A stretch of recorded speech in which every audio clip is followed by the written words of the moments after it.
السلام عليكم ورحمة الله وبركاته. أهلا بكم بقناة ماريا للطبخ.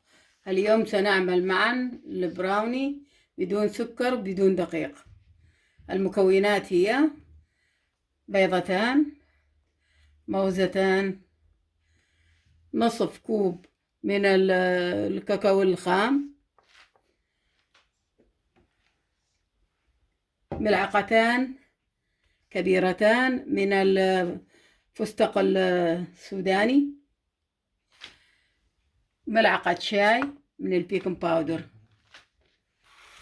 والآن نبدأ بطريقة العمل.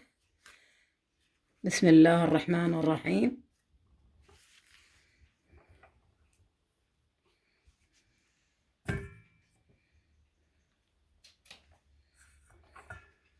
موزة،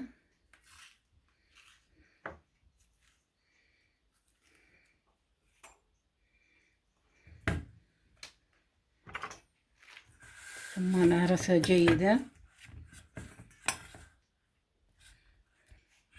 بعد ما هرسنا الموزتان سنضيف بيضتان. بسم الله،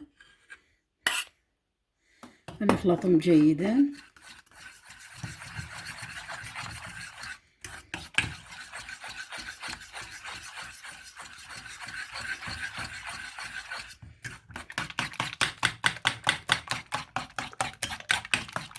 والآن نضيف نصف كوب من الكاكاو الخام البودرة، ثم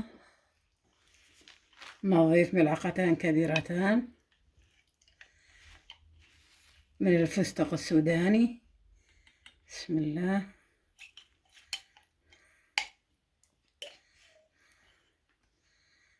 هذه ثاني ملعقة.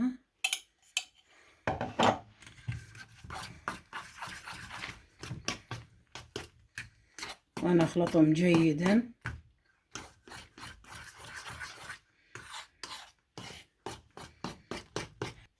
ثم نضيف ملعقة شاي من البيكنج باودر، وأيضا تخلط جيدا مع المكونات.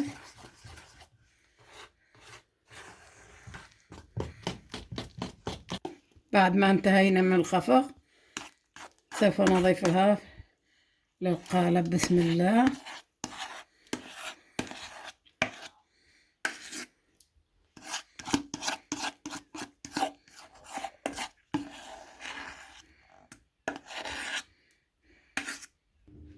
والآن نضيف حفنة من الشوكولاتة الأبيض والبني. بسم الله.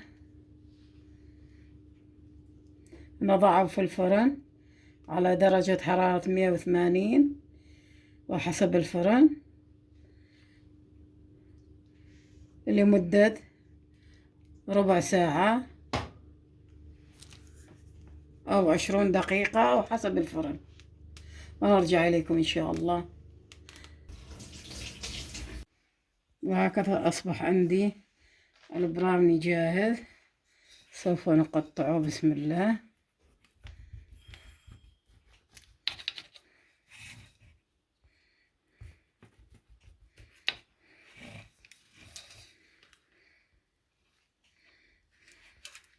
بسم الله الرحمن الرحيم.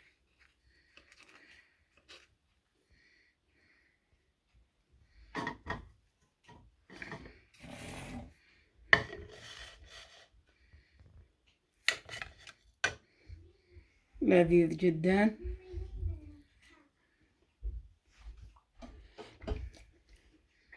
جربوه. لا تنسوا تكتبوا لي بالكومنتات. السلام عليكم ورحمة الله وبركاته.